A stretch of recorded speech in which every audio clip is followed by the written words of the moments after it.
Memphis, Memphis, Memphis, Memphis, Memphis, Memphis, Memphis, Memphis, Memphis, Memphis, Memphis, Memphis, Memphis, Memphis, Memphis, Memphis, Memphis, Memphis. Nothing but Memphis. Everywhere we go, it's Memphis. Memphis, Tennessee, the beautiful land in the world. And I'm thankful for this guy who tweeted and said I don't have that fire in my eye no more. That game right there was for him. That's what I do. I prove people wrong each and every night, and that's for him right there. Hi, this is Tom Izzo at Michigan State, and you're listening to Grizz 901. What up, Grizz Nation, and welcome back to another 901 Grizzlies. No, that's not it. Grizz 901 live post-game show. Listen, I've been having a lot of things going on tonight. Watching this game was honestly not one that I really just loved. But the Grizzlies are coming off of a beautiful game, a 34-point loss. It was magical. Is that right? Yes, 34. No. Listen, I'm not going to do my addition. It's 29. A terrible night. Yeah, 29. It's not my strong stuff tonight is adding up. But the Grizzlies, they suck tonight. And it is just one of those nights that we're here on a weekend, and it is not just, the best thing in the world to come to you live. But you know what? We're going to have a fun show tonight. This is going to be one of our best shows because I know Nate's fired up, and I'm excited to actually do this show. So let's go ahead and get into this show. There's no beating around the bush tonight. It's going to go ahead and get hot and heavy from the start. Let's go ahead and bring Nate in.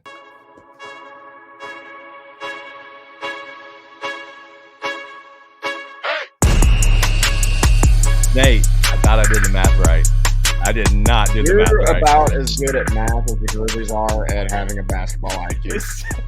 As soon as I said the 901, I was like, all right, I'm thrown off. And then I tried to do my math, and that was not right. The intro was just as bad as the Grizzlies were tonight. It was bad. Dude, what was that shit? My intro? It wasn't that bad. The game. I'm kidding. The game was ugly. 125 to 96 was gross. The most stretch mark, acne-ridden, hairy pile of ass I've seen on hardwood this year. I don't care who you have or don't have. Like, all you have to do is not be stupid. Yo, people are gonna say fire Taylor tonight. Again, this is a safe place for that tonight. What are we talking about? There you go. I honestly didn't even see that comment before I said it. There you go. Yes. All right. So, safe place tonight. From the start, thank you, Grizz Girl, 179, 13 of 42 from 3. She's over Jenkins. Full tank mode. Listen, what I'll say is the Grizzlies had 9 players available for the most part. Who cares? One dude was a guy who just got here, and that was Scottie Pippen Jr. And 9 guys. And you're going to bitch. You're going to complain about playing certain guys with certain guys. You only have 9. You only have 9. Okay. One of them is he's not a full human. Okay. Let's pretend you still didn't have the ability to change the lineup at all. Let's pretend that you're right. And there's no possible way to possibly get one guy on the court when another guy is off of it, because it's like a combined minus 2,000 in 3 games. Let's pretend that's something that can't possibly happen. How about the fact that every time Jaren touched it in the paint tonight, other than like one possession, you got points? And for some reason, you can't go to it 3 times in a row. As a matter of fact, I'm not sure you can go to it 3 times in a quarter. Oh, here's the Daniel thing. That's on the players. It is. Wow. If only there were a position in a team's organization that's sole purpose was to make the players not be stupid. What would that be called, Daniel? What would you call that position? I might call it a coach. Your parents. I might call it a coach.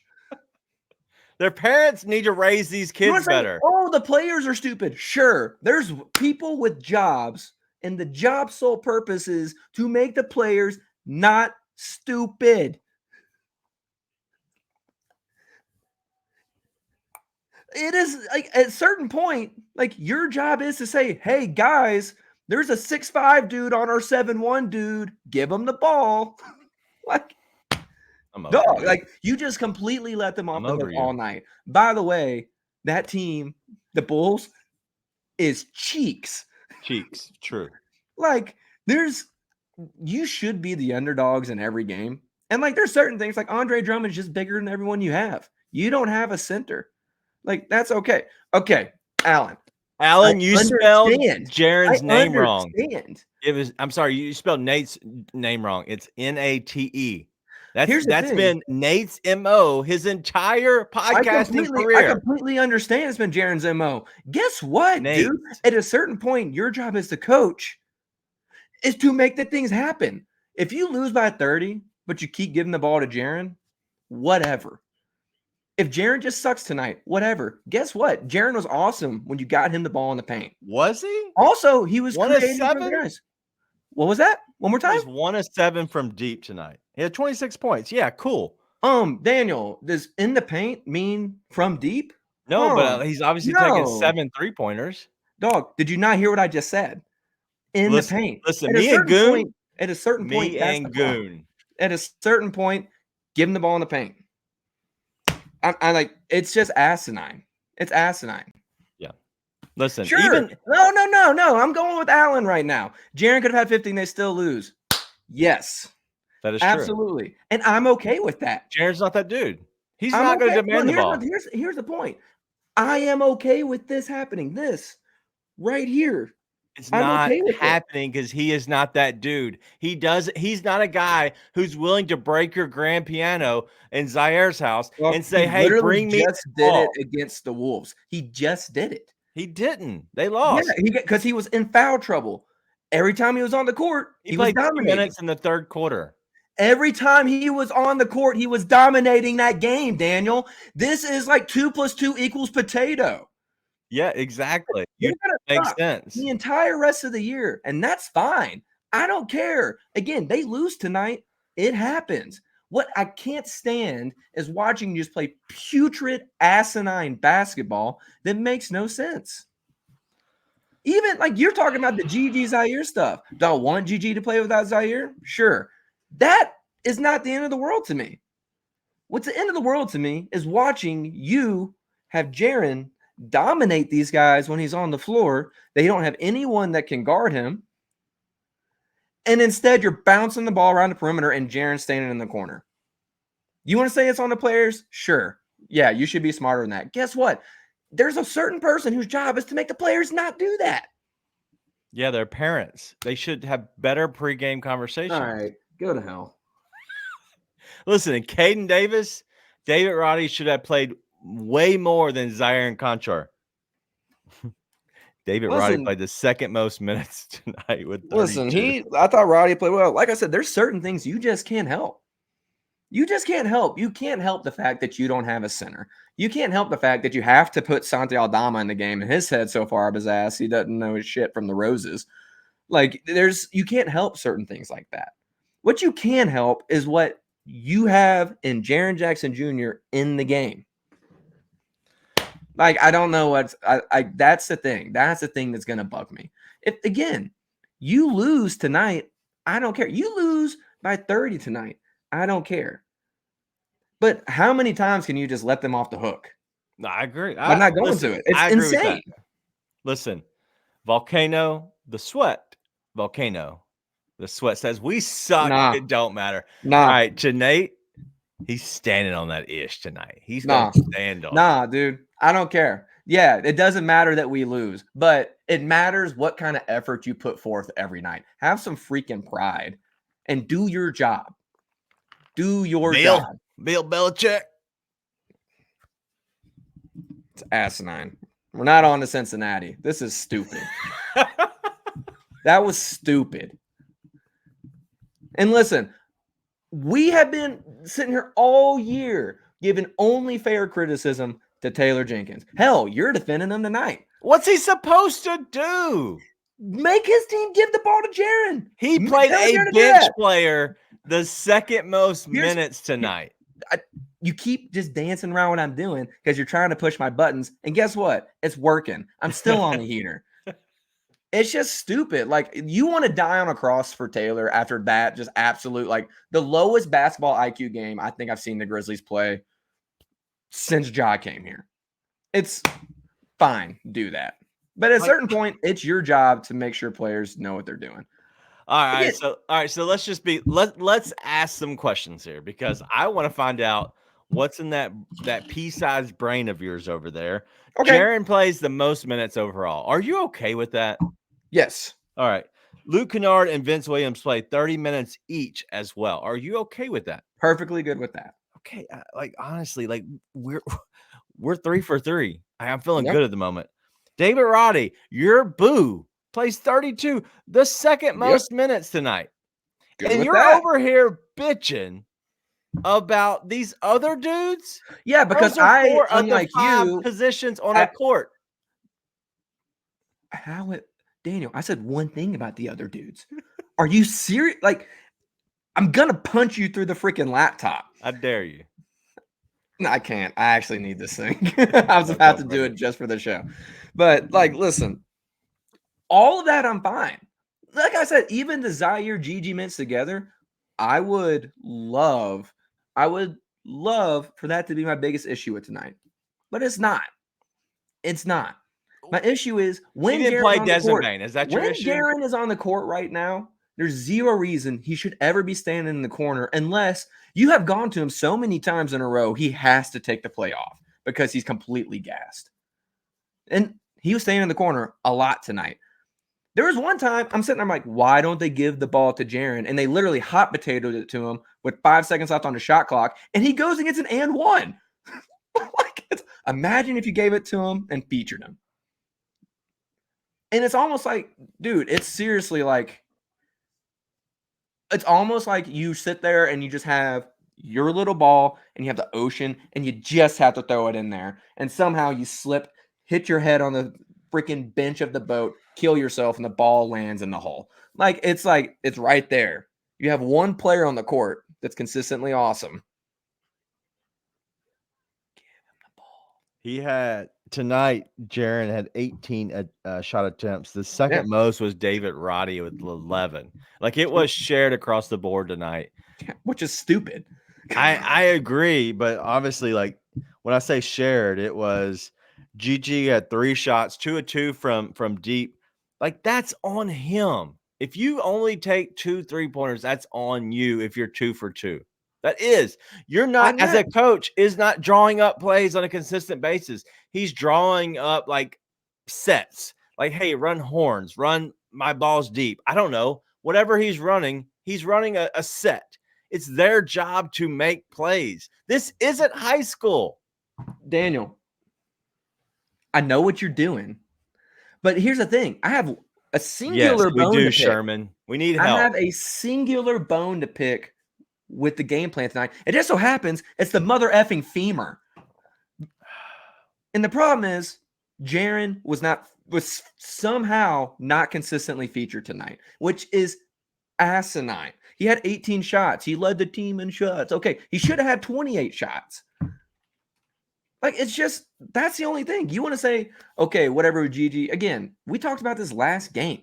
Gigi is going to be hot. He's going to be cold. He's going to have great nights. He's going to have bad nights. That's what's going to happen. Like, the Gigi thing is purely development and excitement for Grizz fans. That's all it is. That's all that is. But not giving Jaren Jackson Jr. the ball every time down the court until you can't physically do it anymore is asinine. That is the singular bone I have to pick. But it's a massive bone. It's like they just ripped the spine out of their own team tonight. It's insane. It's insane. We need point guard help. Yes. We need a center. Yes. We need guys who can actually play basketball. Yes. On all 3 counts. But here's the thing. You got one. You got one that can play. Why isn't he getting the ball? Because he's not that type of player. Okay. Well, apparently we don't have a coach who can figure out how to make him that. Listen. He's never going to be that type of player. He's never going to be a 1 okay, or sweetheart. a 2. He was literally 2 nights ago every time he was on the court. And they lost. They're going to lose all the games. They have to allow the other players to be good if they're going to be good. They're That's just the what I'm best saying. when he had the ball. Like none of this makes sense because guess what? You give him the ball in the paint. What'd they do? They doubled him. And then what happens when you double them? He passed it out, and then they got the best looks they got all night. Another guy's got in the paint. Again, nobody on here is a team fire Taylor Jenkins thing, but I'm going to call bullshit when I see it. The Grizzlies. That was asinine. The Grizzlies are 1-15 when Jaren is the leading scorer. Who do you want to be the leading scorer, Daniel? I'm just saying this is even bringing back when you like this even brings back like when you actually have good players on the court and not David Roddy and you don't have Santi Aldama. Nobody here is saying fire Taylor Jenkins. This team has like 2 real basketball players. And guess what? One of them only knows how to talk in Spanish right now. He doesn't know what the hell he's doing on the court. Why you gotta Other than trying to cuss out Rudy like Gobert in Spanish. That's the only thing he's doing. Maybe it was French. Maybe guess what? Jaren still played 30-something minutes tonight. Might as well give him the ball while he's out there. He had the ball. And he wasn't as good either. And guess what? He had the ball half the time he should have. Xavier Tillman was hurt tonight. He had a knee issue. I'm trying to answer some of that in the chat. But real quick, because the chat is on fire, and listen, I love you. The chat is always our best friend. The chat is sponsored by Streetcars of Memphis. I'm going to go get my oil change. I'm going to call them. Not in the morning because it's Sunday and they're closed. That'd be crazy talk. But Streetcars in Memphis, regular maintenance to your car plus all of the modification needs from speakers to lights, lifts, wheels. They can modify them all. I'm going to make Nate boil at this point. But you go ahead and use the code Grizz901 for this month only. $55 regular oil change, $65 full synthetic oil change. That's an oil change at cost.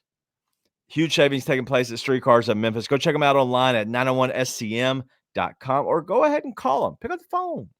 901-323-3332. Schedule your oil change, maintenance, or customization service today. And listen, when I say they are out in Memphis, they are on Jackson Avenue. They are in the heart of Memphis. I am going to see them. I'm going to go and call them probably maybe tomorrow, if not very first thing Monday, because I have to actually take a trip out of town for work. I'm hoping to take my ride. I'm going to ask them if they can pimp my ride. I'm going to call them and see if they can give me the Grizz 901 deal. And so I'll report back. I guess that's maybe Tuesday. I'm hoping I get my oil change on Monday or Tuesday or whatever the next game is. And so listen, the Grizz 901 comment section. Sponsored by Streetcars of Memphis. All right, let's get to some of these chats. All right, so Dak Daniel says Jaren had 5 assists, probably could have 10 if teammates shoot average. If yes, you're saying if the team didn't suck. Yes, I agree. Yes. Because they passed the ball into Jaren, and Jaren, did. The coach actually drew up all these plays to go to Jaren. Jaren passed to the right player. The guys just didn't make the shots. Taylor Jenkins he drew it up all 5 times. Every time. No. He said he could have had 10. So 10 times he drew it up. Maybe he did it 7. Maybe he did it 7. Your love affair with Dak Daniels pisses me off because he's saying you're right. Dak knows ball. I don't agree. The offense doesn't work if Jaren doesn't touch the ball. If nothing else, it keeps it out of the other 4 players' hands. I agree, but we have to figure out a way to make the other players better. But yeah, I disagree, Dak Daniels. Screw you, Dak. Here's the thing. The best way to do that is to give Jaren the ball because other teams will just sell out like they did tonight, which is why Jaren's getting all these assists. But here's the thing, honestly, like if guys would just touch the paint, good things happen. When Roddy touched the paint tonight, good things happen. When Vince touched the paint tonight, good things happen. When Luke touched the paint tonight, good things happen. But they can't consistently figure out a way to get to it. And you have one player that's just head and shoulders better than everybody else. And when he has the ball. And so we give him the ball in the paint. Like tonight, you want to see another step from Jaren? Another step from Jaren was passing out of the double team and making the right play pretty much every time. But that's what I'm saying. Like, it's one of those things where you watch teams where their best player is a big. And it's like, if LeBron James isn't on the floor, the ball's going to Anthony Davis. He's touching the ball every time. in a place where he's a threat. Right now, while he's on the court, there's no reason that shouldn't be Jaren. And again, like Taylor is freaking showing up to a gunfight with Kleenex. Like you can only do so much with the roster that he's got. But what's infuriating is when you then piss away the opportunities you have with that roster. And the opportunity you have with that roster is like Jaren, listen, you want to say, oh, we should make all these other guys better. One, we already talked about the best way to make everyone better is for Jaren to touch the ball. But number two, the best way for these guys to get better is to know their role, which is around a player that's better than them. That's their role, is to be around that. Otherwise, you get a lot of, hey, here we go. Everybody loves this guy, Dylan Brooks, who just came in and did never learn how to not chuck shots. Dylan sucks. Okay, well, guess what about the rest of our team, Daniel? They suck too. I got news. They all suck. Speaking of the rest of these players, we're going to talk a little bit in segment 2. I have a very good Grizz Trivia question that I completely obliterated in the intro, as I said earlier. The intro was worse than the game tonight. I tried. That's all we're going to talk about. I tried. But the other thing is we're going to have that Grizz Trivia question, but then I want to talk about more about a new segment we're going to kind of have is going to be called On the Radar. We're going to dive into a player or a thing, whatever it might be. But tonight is going to be about Quentin Grimes. And so the Grizzlies have been linked to him. So we're going to dig into him a little bit more. But because of that, I think we're going to talk about the other players as well. And so I don't want to spend too much longer on this segment because I think it's going to bleed into the second segment. But the rest of this team is struggling. Yeah. So we'll see. But as Chris says, showcase games till the deadline is over. Like, that's just the truth. February 8th is coming. These are all about showcasing these talent, and hopefully one of them booms, and so they can boom it out of here. That's what I'm hoping. Yeah. And again, like, if Jaren only shoots 18 shots on a night, like, I'm not going to be upset. The reason I'm so upset tonight is because he only shot 18 shots, and he wasn't given every opportunity to make it happen outside of that. All right, I got a question. Again, I think makes everybody better. Opportunity, whatever. If you want to say one's opportunity because he gets the ball, I want to say, like, is it on Jaren, or do you think it's on the coach that he's not getting more shot attempts? I think it's a little bit of both. I think it's Jaren has never been a guy that to demand the ball, but at a certain point as a coach, you've got to make that the game plan. Like, that has to be the plan. Like, the plan can't be, hey, we're gonna like play within the flow of the offense and it's no, like, Jaren, you're the best player on the floor. You're getting the ball every time, which, again, we saw that against Minnesota. We saw it last year sometimes. I mean, we've seen it this year before Ja was out, when Bane would be off the floor. Like, we've seen it. You got to make it happen. And so should Jaren be more assertive? Absolutely. But at the end of the day, like, as a coach, your job is to have a game plan that makes sense. And the game plan can't be, we're going to bounce the ball around the perimeter. We're going to give Jaren like 5 seconds to try and get it to him. And then after that, just bounce the ball around the perimeter. Jaren goes to the corner. Yeah. And if it happens, it's like, okay, timeout. No, this isn't what we're doing. Right. And so it's a little bit of both, but the onus has to be on the coach to make that happen. I got a question, and this is serious. Jaren and Rudy Gay's mindset, do they favor? No. It's almost the opposite. It's literally the conversation we're having right now. It's like, you couldn't get the ball out of Rudy's hands. That's what I'm wondering. So that's the thing is like, Rudy wanted the ball and he was going to take the shot, and it's the opposite of Jaren. And so, yeah, I thought that'd be pretty funny. Honestly, like, and one thing is somebody like who I'm going to go back to this Dak Daniels one. Is somebody who can't set a screen. It is Jaren. Jaren has no idea how to set a screener roll. It's absolutely atrocious. That's true. But yeah, Jaren, as Sherman says, would have to change his mindset to completely, be able to be that guy, to be the guy that we all want him to be. But obviously, I think that mindset works when you have a Bane. When you have a job that really just wants to be the main, 1A, the alpha, he wants to be the clean it up a little bit. He wants to play the defense and kind of free flow through the offense. But honestly, it is what it is. Like, I do think that this team is struggling. When they're going to hit their threes, they're going to be in the games. When they're not, and that's what I saw tonight. Tonight, what I'm looking at with their numbers overall is they did not shoot well, and so that's what I kind of see in general. They didn't shoot well.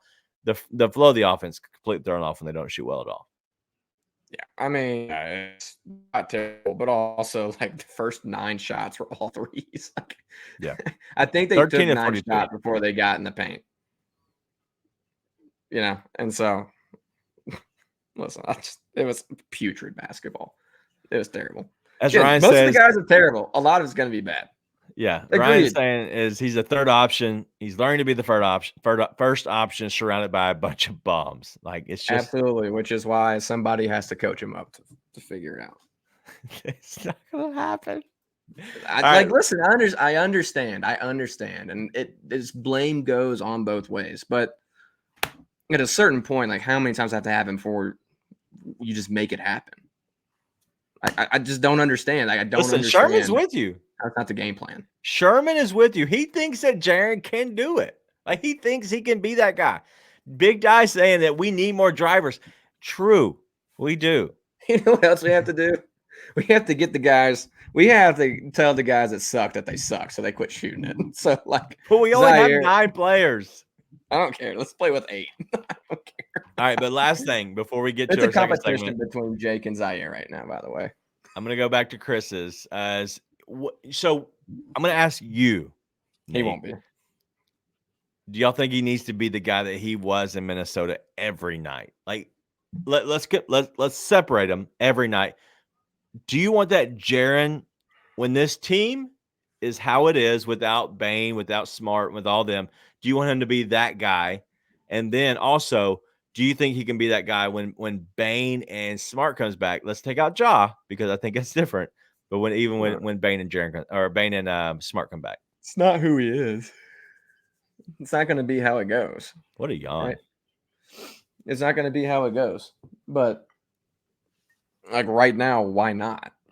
It's the same thing. It's like we've seen it. We've seen it happen. Like literally the last game. Here we do. That's such a good way of describing it. Big guy, bro. Me and you are on the same page. That's good. But yeah, that's not going to be. It's not going to be Jaren. That's not who he is. Like it really is. Ja, Bane, Jaren. That's how it is. He can't take over because he doesn't have that in him to take over. But let's go ahead and end it. We've seen it. We've seen it. But literally 1 game ago. I agree. We've seen it. He can't be consistent with that. And that's what I think hurts him is he can't be that consistent guy. He can't be that driving force to say, hey, give me the damn ball. Agree. But last thing I'm going to do is our guy. And if you don't know this guy, he is a true legend. He always comments over at Grizz 901, not even at Bluff City Media, but over at Grizz 901. And this is Carlos Yates. And all he wants to do is have you bring some bottled water back to Memphis. Okay. This is the last comment I have because I agree. You're only as good as your flock, and Jenkins has a garbage flock with Jaren. That is true. That's so true. My problem is when you say, okay, guys, we're all going to fly with 1 wing today. That's my problem. So you're telling me there's a chance. All right. We'll be right back. Let's go ahead and hit on some Pete and Sane. We'll be right back in about 1 minute and 7 seconds to the Grizz Trivia. Hang out. This is going to be one that you're going to be. This is going to be one of the better ones of all time. Grizz Trivia. Yeah, because Zach Randolph went into the Blazers organization that had some characters. Underline the word characters. Right. Okay, he's coming from Michigan State. He's from Marion, Indiana, and then you go to Portland, Oregon, which it's an entirely different culture, entirely different demographic. He had people around him who were guys from Marion. Hey, you owe us. Anthony, one of the key memories of my time here in Memphis off the court, I did a Read to Achieve event with Zach Randolph. And the kid who read the most books, his prize was to get to interview Zach Randolph. And the young man, first question to Zach is, what's the hardest thing for a black athlete to learn? And Zach did not give him any, like BS fluff answer. He said, a lot of times the people who say they're your friends, they're not your friends. And you have to pick the people around you very, very wisely. Tune in to The Anthony Sane Show, Wednesdays and Fridays at 12 p.m. weekly on the Bluff City Media YouTube channel. All right, we are back. This is the Grizz 901 show, the live post-game show of your Memphis Grizzlies, the number one post-game show in all the land. I am Daniel, and he is Nate. We have a rest of the show. It's going to be very, very fun. We're going to get into Grizz Trivia, but we're also going to get into somebody that we're looking at. It is on the radar, and tonight is all about Quentin Grimes. And then the third segment is going to be previewing the next game, which is the Raptors. Tonight they lost against the New York Knicks. But I do have to tell you about one company, and I'm going to give this tonight because I'm not sure if Nate is even ready. But you know about Pews, it's all about flowers, baby. Well, they do have the commercial landscape maintenance as well as the regular flowers that you all know. Pews has been around for 30-plus years servicing the Mid-South, but now Pews has residential lawn care. Pews Residential Spray can take care of all of your weed control and fertilization needs. If you want to create that perfect weed-free lawn, go ahead and reach out and order up some Pews Residential Spray. Go ahead and give them a call at 901-633-2118 and let them know that the Grizz 901 crew sent you. And remember, when Pews, you get that big company strength, small company values. All right, let's go ahead and get into Grizz Trivia right off the bat. This is not a question about the draft, Nate. This is a question about who has been busting the Grizzlies' head for all time. This isn't about total points. This is about an average. And no, this guy did not play one game. And no, number two, Paolo Banchero. He has averaged 27 points against the Grizzlies. So you know it's higher than that. He's only had 2 games against the Grizzlies, but he has an average of 27. This player that I'm looking for has played 44 games against the Grizzlies, and he's averaged 27.2 points per game. Who is that player over all of his career averaging 27.2 points versus the Grizzlies? Here, let me turn the comments off. Kobe is not it.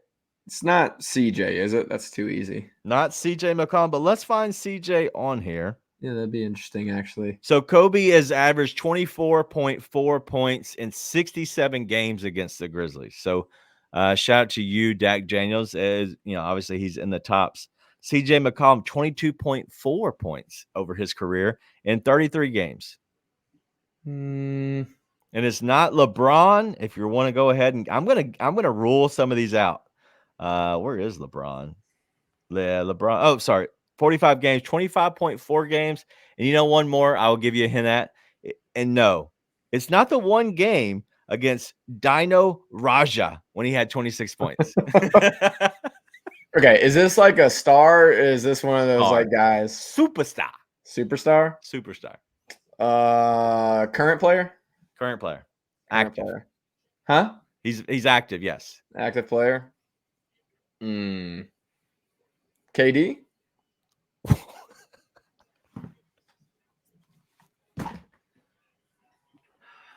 Is that it? Is that it? How? How do you get these? Because KD's awesome and he's played the Grizzlies a bunch. I was trying to think of guys who they've played a bunch because Western Conference stuff. So I was like, KD's the best player who's played him. I thought you would say Luka. I really did. Nah. Luka kills them in every way possible, but it's not always points. 26.2 points, but only 14 games overall against the Grizzlies. The 44 games I thought would definitely give you a little bit. Shout out Dak. But yeah, you and Dak Daniels always won together. I hate you both evenly. That's awesome. That's pretty funny. Steph Curry, another guy on the list. He is 25.9. Another guy that I don't think you know is Sean Higgins. He had 27 points. I have no clue. Sean Higgins. Sneaky good one. Kyrie Irving, 26.9 points against the Grizzlies in 18 games. And the other one I want to give you is one that you would have no clue if I had to guess, if you had to say one of the top 10 guys. Chris Webber, 25.9 in 25 games. Never in a million years would I have guessed Chris Webber. Exactly. So he would have played a decent amount of games against the Grizz. Yeah. Listen, this list is amazing. Devin Booker's right after him. So it would go Chris Webber, Devin Booker, LeBron, and then Jared Butler. He had one game. But if you brought in guys that had actual real games, Allen Iverson with 24.9, Kobe, Trae Young, James Harden, Shaq had 23, Anthony Davis, Michael Jordan. Like, that list is like top. It really is. Only the best against the Grizz. Naz Reid. Sorry. Naz Reid's not in the top 25. I apologize because he's had so many bad games. But Naz Reid should be there. As of late. Ultimate Grizz killer. Him and CJ doing business. That was fun. That was fun. I thought it was a good one. When I was Googling it, I laughed out loud. My wife was sitting next to me and she's like, "What?" I go, "Sorry, I just had a really good Grizz trivia question." Midway through the game, trying to think of what I would actually think about. But let's go ahead and get to our newest segment. This is On the Radar. Tonight we're going to talk about Quentin Grimes. Quentin Grimes has been linked to the Grizzlies, obviously now throughout the New York media, and he's kind of on the outs for the most part with Coach Tibbs, and he's kind of just not fitting into that system. But he is what the Grizzlies look for. Quentin Grimes is out of Houston. He born and raised there. He actually played in Houston. 6'5", 210. Probably, fudging on those numbers a little bit, but he is 23 years old. That's not a fudge. But his contract is $2.3 million this year. Next year is $4.2. And then the year after that is a restricted free agent. He has played well. I think he's a player that you look at. He is he's an average NBA defender plus average shooter. What's your thoughts on Quentin Grimes? He's not like a big needle mover for me, but he's part of, that's my first reaction, I guess. Let me frame it this way, is he's not a needle mover, right? He's not a Jeremy Grant of the world. He's not one of these guys like Mikal Bridges, OG Anunoby. It's like, man, that guy is a piece. But the other part of that is I've also just been like, I really want the Grizz to get more solid players, just guys you can put in that is like not going to murder you while he's out there. Yeah. And he's just going to do kind of what we said tonight, his job. And Quentin Grimes is that. He's a good enough shooter. Like, he's not going to light your world on fire, but he's shooting, I think 38% on about 5 or 6 attempts from three. He can create. He defends fine. Like, he's just solid, right? So he's not a guy I'd want to give up a bunch of assets to go get. But quite frankly, if you're the Grizzlies, like a lot of these young players are like I would do anything to not have to play Zaire Williams or Jake LaRavia. It's honestly become a competition between Zaire and Jake in my mind of who I want to see on the court less, which is so sad. But it's like he's going to get on the court and be a threat in some way. He's a solid player. And quite frankly, like, guys who play for Tibbs that Tibbs doesn't like look way worse than they would elsewhere. Yeah, typically. Right? Like, he's just, if you're on outs with Tibbs, you're on outs with Tibbs. Heck, it was Miles McBride for a couple of years. I kept begging the NBA to get Miles McBride out of New York because that kid could contribute somewhere. And then lo and behold, Miles McBride gets to start against Memphis and freaking lights it up, right? So Quentin Grimes in a different situation, I think, could really benefit. Maybe he doesn't improve at all, but I think he would improve. So, I see Dak saying he's career 2.3 assists per 36. He's not a playmaker. He never has the ball in his hands. Yep. He never has a chance to be a playmaker. He is not going to be a quote unquote playmaker, but he can create. He can self-create. He can make things happen. It's never going to be his go-to, but it's something he can do. And so if you have him over a guy like D'Angelo saying, Conchar, Zaire, Jake, he's a lot better than a lot of guys you're playing right now. So, I would not move heaven and earth to get him, right? Like I would not give up a bunch of assets that could be valuable elsewhere to do it.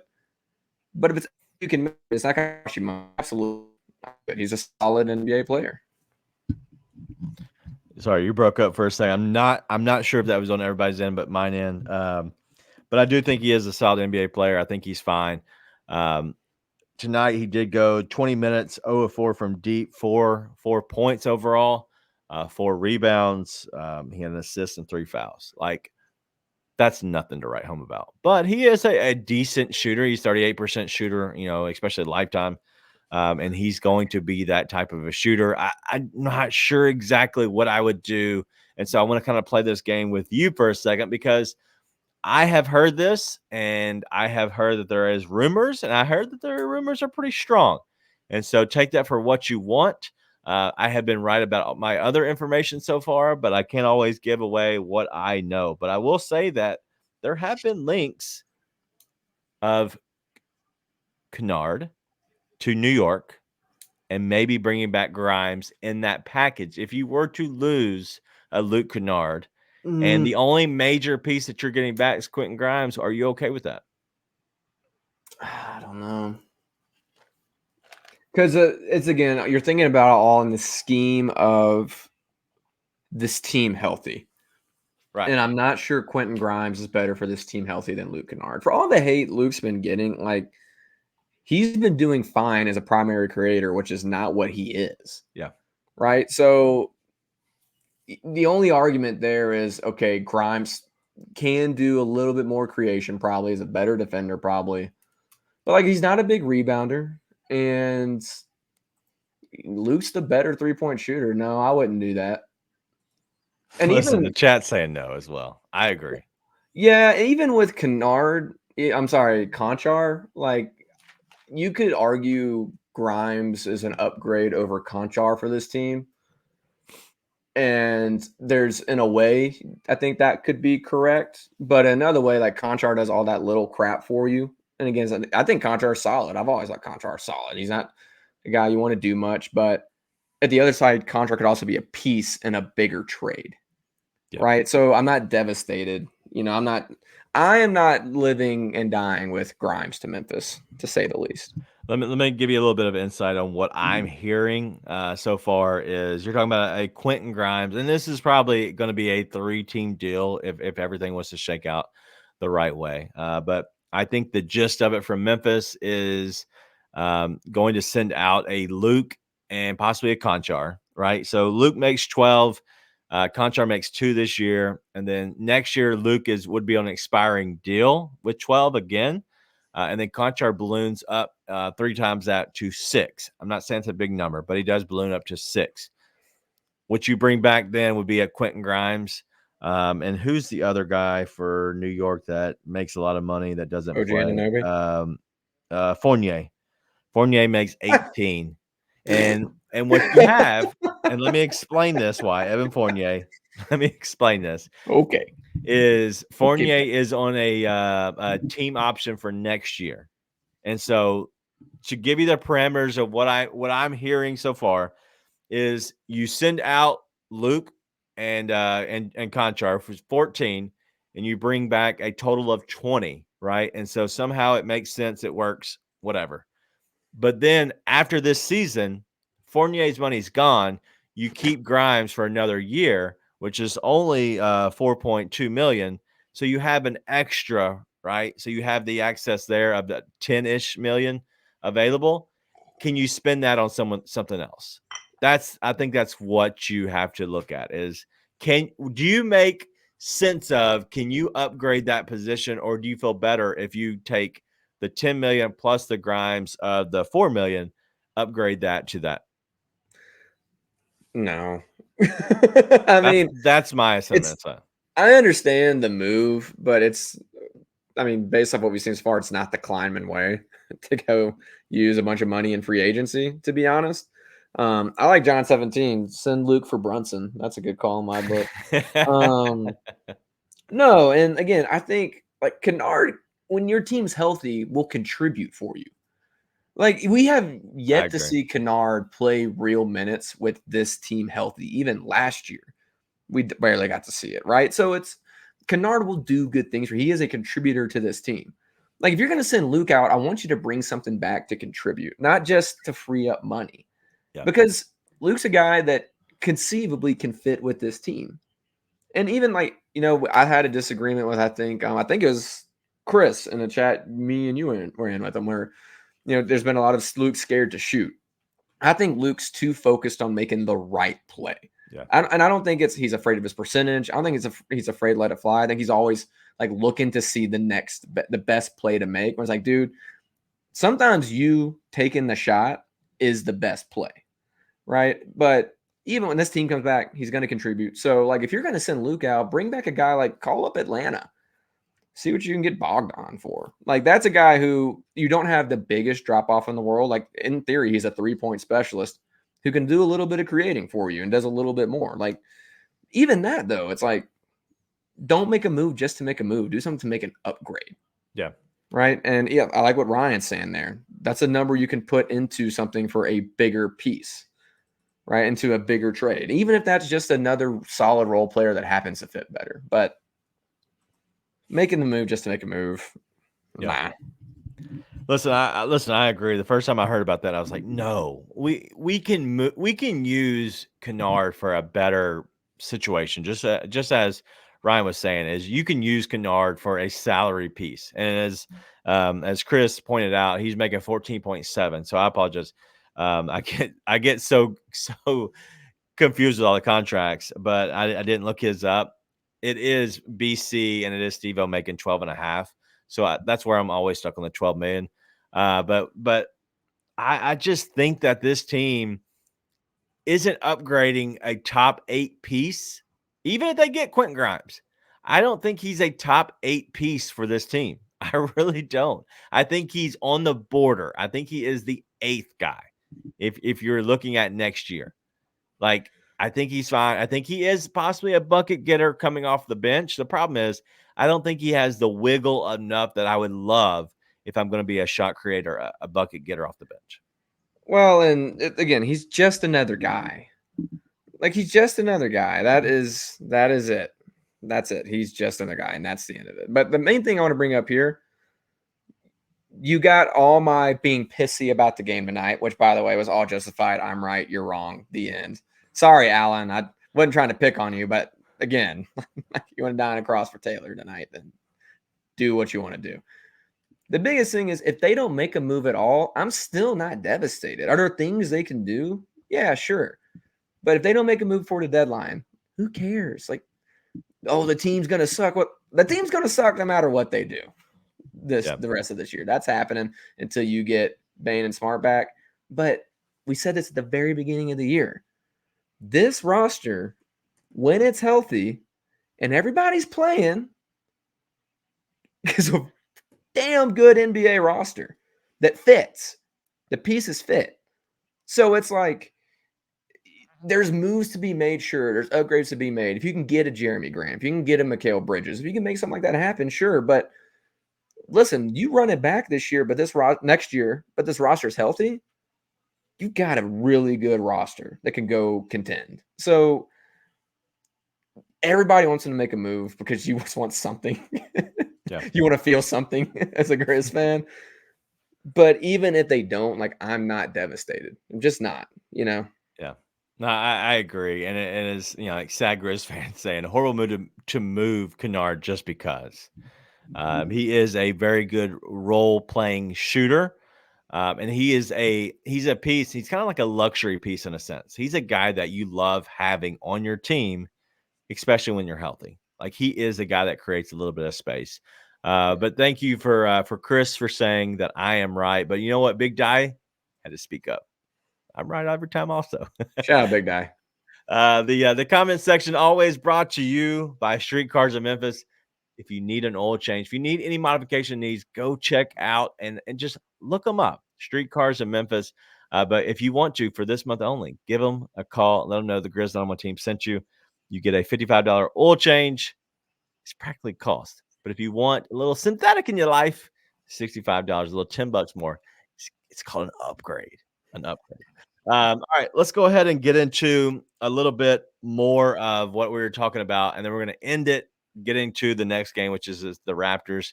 But this has been a fun talk. I want to see your thoughts on this.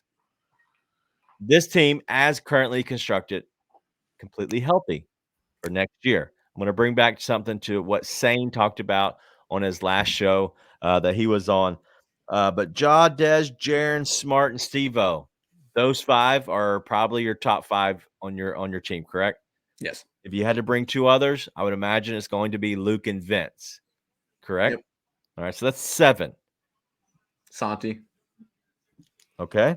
Anybody else? who is good despite himself. So that's your top 8. So that's your top 8? If you can upgrade that top 8, that's what I would look to do. That 8 fully healthy is something that I'm interested with next year. But something Sane said that he is live every Wednesday and Friday at noon. The Anthony Sane Show. Go check him out. But something he talked about is this team does not. What'd you say? BC. So that's our top 9. Oh, I forgot about BC. Yep, Right there in the comments, Big Guy, John, and Dak all got BC in there. Yeah, you're right there as well. So, like, let's just say it's either Santi or BC. Let's just agree on that. Santi or BC is your number 8. Let's just say that's your top 8, right? Mm-hmm. If you can somehow upgrade one of those, that's the goal. And so if you don't upgrade one of those top 8, that's a problem. But right now, and I know everybody wants to make a move right now before the February 8th trade deadline, this team has a chance to be good game 1 of next season if they don't make any moves. Let's say that the whole offseason comes by and no moves are made. The only move that's made is they make a draft pick and they actually don't bring back Xavier Tillman. That's the only moves made. Well, then you get into the season and they figure out what's going on. When they have the next trade deadline, so approximately 365 days from now, that's the time you have to make a move, because that is really what's important, is figuring out how your team is next season, and it's less about this season. And so I want everybody, I heard that and it kind of just hit me. I was like, you know what? That is exactly right. This team if you took out everybody that's playing right now and you only brought in the players that are on injured reserve or hurt right now on the bench, that would be an actual playoff team. So if you switch the roles, that team I'm okay with. They're going to be good. I'm going to be completely honest. We're going to be fine. But I do understand you want to make a move and get some of these young guys out of here. But you do have next year. They're going to be on expiring contracts if, for worst case, they didn't make any moves. Well, and I don't even, I was going to say, I don't think you have to make any of those moves because your top 9 is great. Let's say, and then even after that, the 10, you got X. Gigi's looked really good, by the way. Yes. Like, Gigi's a guy who could absolutely develop. You don't want to count on him being a real contributor, but every time Gigi's gotten run, he's looked pretty good, right? Other than when he's on the court side. Got one last punch in. But there's guys who I'd be curious about out there, but if you don't upgrade that, your top 8, top 9 can really run with about anybody's top 8, top 9. Yeah. I am curious because it's something I brought up a lot and it makes a lot of sense to me. But if Atlanta's selling, if you can go get Bogdan, I really think Bogdan's a guy who's used to coming off the bench and can play and can shoot for you. I like him a lot, but I don't know if maybe I've just seen a bunch of his good games, so I have a skewed view of him. But that's one that I just had my eye on since they've been talking about Atlanta selling, Yeah. I think so too. I think you can look at Bogdan. He's the type of player you need or you would like to have. I just don't know if he's the guy that, hey, I'm like really focusing in on. That's fair. If it's me, all my chips are in. Give me Mikal Bridges. Like that's you can get him, yeah. That's it for me. Like there's not many people that I'm like, hey, all of this is going to be done to get a player. I'm moving heaven and earth to make sure I can see if I can get this player, because weirdly enough, you're not ever going to be in a better position. you're never going to have a better draft pick than this guy. Like whatever you're going to get, you're probably going to finish 6th this year. Whatever the draft lottery does, you're never going to have a better pick in the next 5 years than you do this year. You willing to move Smart to go get Bridges? Yes. Smart is not long for this team.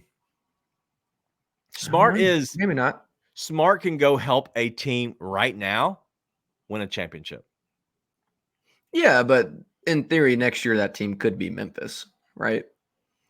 He is not the best fit next to I agree he's not the best fit, but it's something you and me have gone back and forth about a lot. I think we agree on to an extent, but we differ in how we view it in a specific situation. Having winners matters. Yeah. And I think he's a winner. Right. Yeah. I think he's a winner. And so, it's exact the reason that I'm not as big on Kuzma as everyone else is. That's why it's like, don't give me that pink sweater, dude. No, dude. Well, listen, he is like the stereotype is like the fit, right? He's the fit. But I'm like, exactly like Dak said. He's a loser. He's a loser, man. He's lost a lot. And I don't know, man. Like it's hard for me because I 100% see the appeal and the fit, but I'm like, man, that guy, I think of him as a loser. I do. What about Herb Jones? So Herb Jones is obviously with New Orleans. What's your thoughts on Herb Jones? I mean, Herb Jones, I think would be a really good fit with this team, especially since he's hitting all his corner threes, but I don't know what he's making. I got a question. Is not maybe Vince Williams, Herb Jones? Like he's already cheaper. You don't have to move anything to get him. Like if you want to get maybe a Herb Jones and a Vince Williams, that's great.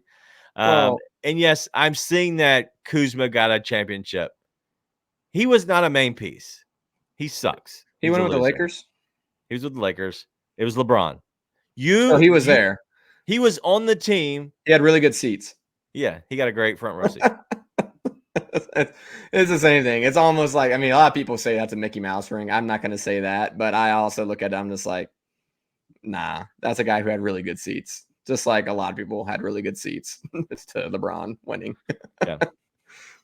I don't know. I think there's a lot that, listen, as Dak Jones is saying, Job, Vince, Herb, Smart, Jaren is lethal. Where is Desmond Bane? I don't know if you know this. Desmond Bane. No, yes, and Ryan, I understand he started. He was on the team. He was really close. He could almost feel the sweat.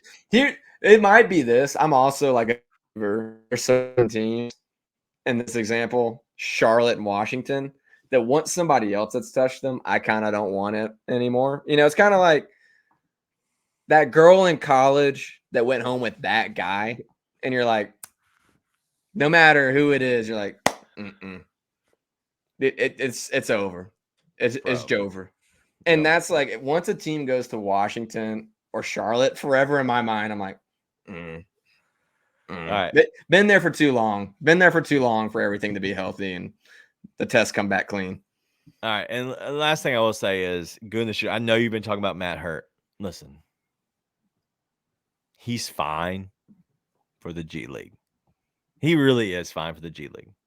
He's not an NBA player. I don't want to waste my time. We have enough guys that aren't NBA players.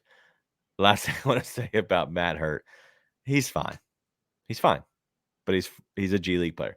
Anyway, let's go ahead and end it on that one. I don't want to talk any more about that. As we agree, and Dak Jones agrees, he isn't that great. But let's go ahead and get into our last segment, which is going to be the preview for the Raptors game. Before we get there, yeah, there is more. We'll take about 5 minutes on that game. Let's go ahead and give me about a minute or so. I'm going to go ahead and get into our last segment. Be right back. I'm just big on being able to vocalize what someone's role is. I always thought my best coaches were the people that let me know exactly what you expect from me. Now, I might not like it. Yeah. You know what I'm saying? Right. But if you come to me man to man to say, this is how we think we're gonna play you, bang, bang, bang, and hopefully everybody understand. I'm not saying that this has not been done with this team. Mm-hmm. I'm just saying from my experience, we all have egos when we get to this game. Right. All of us, to the last person on the bench, you got an ego, but all of us can't be the man. Yeah. You got to be able to say, okay, he's a man, but what do I do and what can I do to help us be good? And if it's vocalized to you, then you know exactly what. And if I'm out there doing it and now I'm not getting the result from you, now we got to sit down and have another conversation. But as long as it is told to you, this is what we expect from you, this is how we want you to play, then I feel like, again, keeping his logo. Right. You know what I'm saying? Right. Tune in to the Anthony Sane Show Wednesdays and Fridays at 12 p.m. weekly on the Bluff City Media YouTube channel.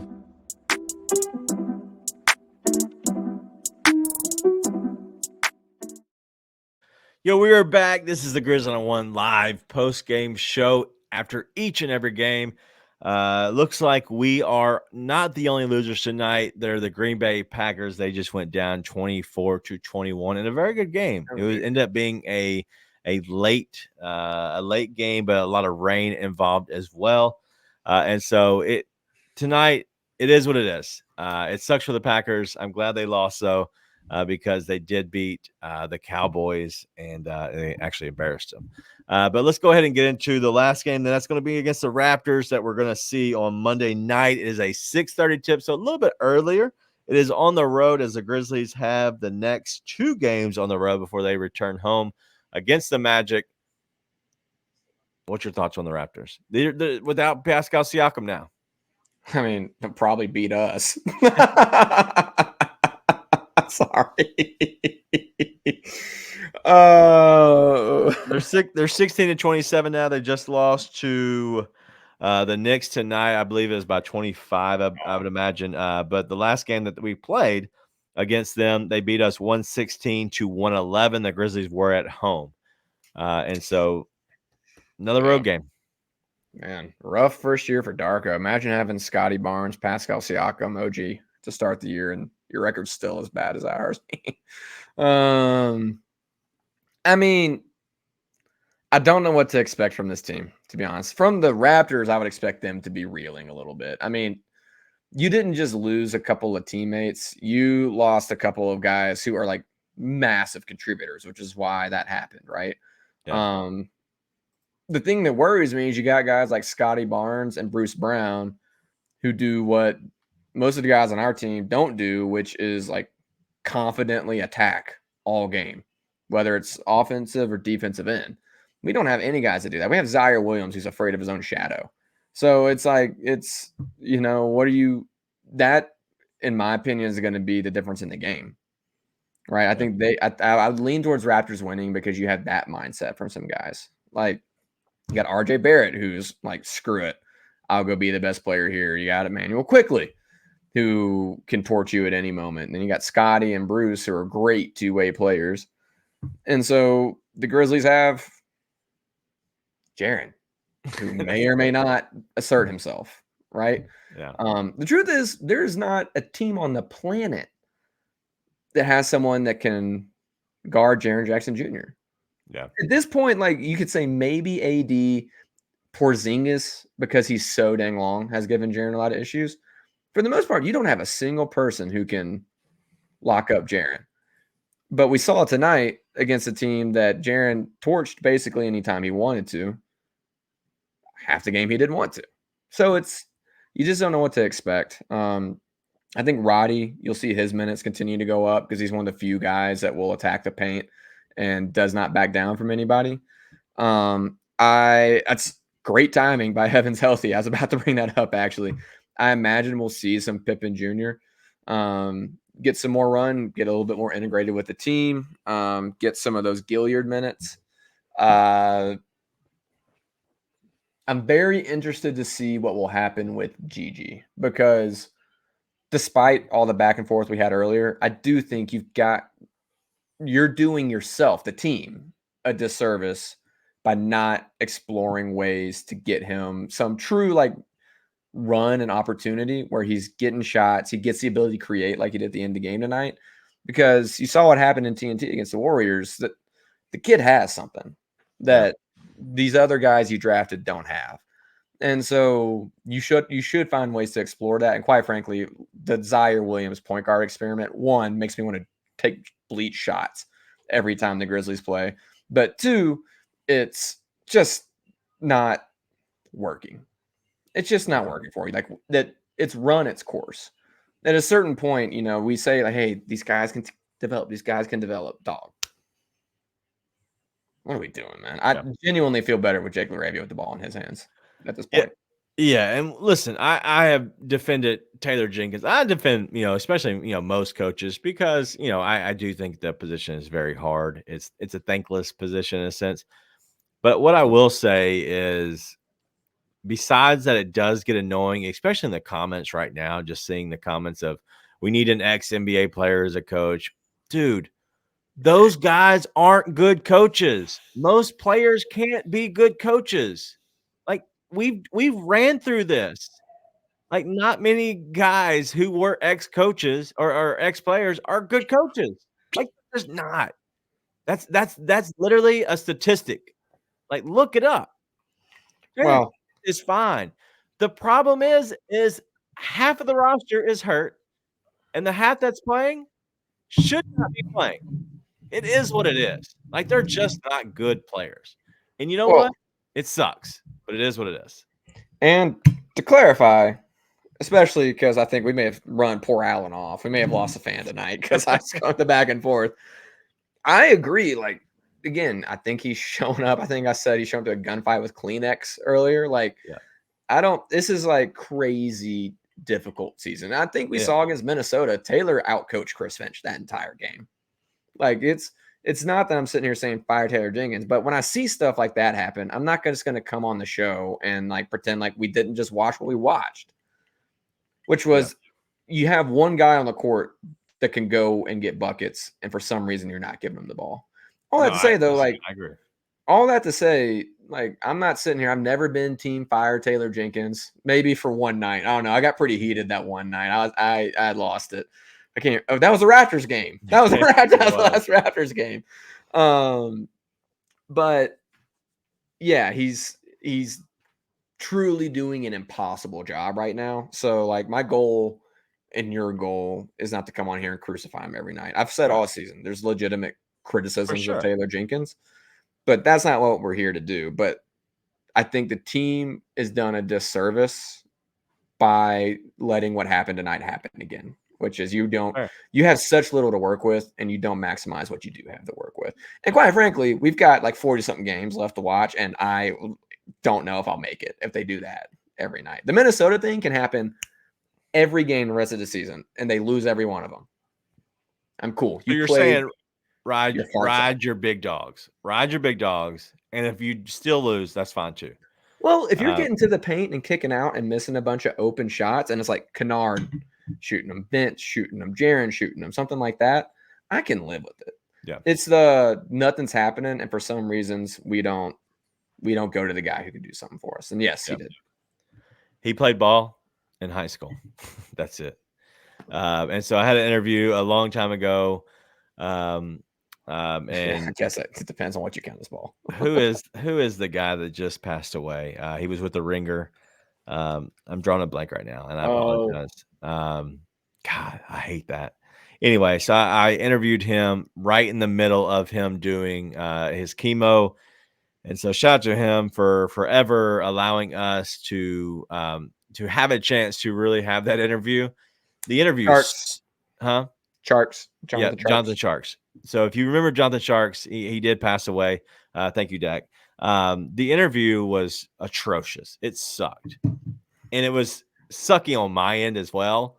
But at the end of the day, he gave a lot of good content and good material. The reason it sucked is because he didn't want to be there, but he felt like he should because we'd been talking about this for 6 months. As he started going through the chemo, he was going through. And so shout out to Jonathan Sharks and his family, who actually his wife emailed me maybe about 3 months after he had passed and was very, nice about everything. And so she was saying how much he really enjoyed his time and just wanted to reach out to the people to make sure that we knew that he had passed, but also just to make sure that we understood how he enjoyed and talked about even the smallest of podcasts. He loved being on them. So shout out to Jonathan Sharks. But him and Taylor Jenkins knew each other because they were both in the Texas market. And he was Taylor Jenkins was very much a high school player, just like a Steven Adams, right? Just a rough around the edges, kind of rebounder guy. And so that in the end, no. But what it means is, as Big Die says, being a good player means nothing. He was a guy who went to Penn, became a guy who was smart. Taylor Jenkins is a smart coach, a good coach. He's always been a really good coach if we've had a healthy team. And when we got to the playoffs, we somehow are never healthy. That is why I always take a step back on Taylor Jenkins, is because of that. And so in the end of the day, I get it that Lionel Hollins is your favorite coach, maybe. And I get Phil Jackson was not a really good NBA player. Steve Kerr was always on the balls of Michael Jordan. Steve Kerr sucks. Yeah, Lionel Hollins was not even known about as an NBA player. I'm talking about people that whatever. So Goon, I love you, man. But those guys is what I'm talking about. That's not a big deal. But the best coaches in the end of the day, they were role players. And a lot of them were point guards as well, because they had to be. They had to think more. They had to kind of, think through the game in a different way. So, Goon, I don't mean to hate on you tonight. I just want to give you some. Don't ever bring Steve Kerr as an example for your argument into this show. That ain't gonna go well. No way. I do have a silver lining for us. Let's go. Let's end the show on the silver lining. We could be the Bulls. Like, that team is ass, and they have all their players besides Levine. True. I just want everyone to look around at Detroit, San Antonio, even though there's some good things there, Charlotte, Chicago, Toronto. Like, they got nothing next year. Yeah, that's all. Like, LaMelo Ball dazzles in his return. I looked at the score; they lost by 36. It's like, dude, like, we at least have, like, again, I think we both think this roster come back next year, and they're just healthy. You just have the exact guys you have on salary now. Next year, things are looking really bright. Yeah, you could be the other team who is going to win nothing this year, and they got nothing coming next year to save them. So, again, I think there's going to be a lot of fun to be had this year, but I really hope we see better stuff than what we saw tonight, because that won't be fun. Yeah. All right. Well, listen, as D'Angelo says, October can't come sooner. I promise.